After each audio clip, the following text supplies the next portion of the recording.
नमस्कार। जय जगन्नाथ। जगन्नाथ भाग पंचम। अवकाश कौन और केतबेले संपन्न हुए? साधारणतः सकाळ 6टा रु 6:30 मध्य झीव मानकर स्नानादि और दांतघसा को अवकाश कहती। मंदिर द्वारपाल भावे कहार मूर्ति को पूजा करा जाए? जय विजय को मंदिर द्वारपाल भावे पूजा पंडा पूजा करिथांती। श्रीमंदिर भंडार घर रक्षक किए?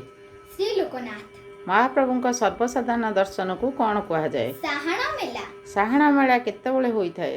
जेतेबेले भक्त माने झीव मानकर अति निकट को आसी पारिबार व्यवस्था को साहाण मेला कह जाए।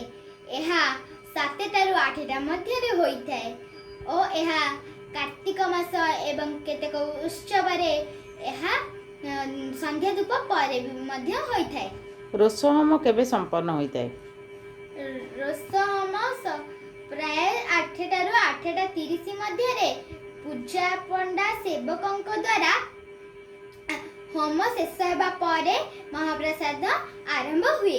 श्रीमंदिर रोषघर निया को कौन कहती? संपा। श्रीमंदिर रोषघर केतोटी चुली रही? 240टी। एथि मध्यरु 10टी रे कोठभोग होइथाय। महाप्रसाद प्रस्तुति रे केउ केउ मसला वर्जित?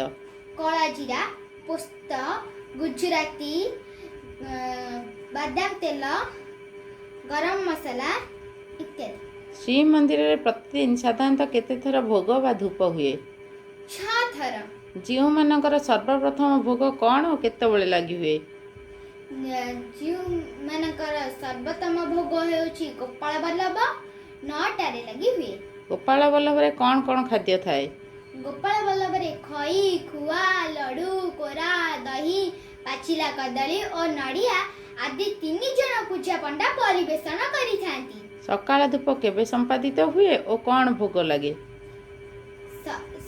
सकाळ धूप साधारणतः 10टा रे होइथाय। एथिरे राज्य भोग और कोठ भोग होइथाय। एहा अन्न, डाली और विभिन्न प्रकार व्यंजन। जय मंगल आरती कौन और केबे संपन्न हुए?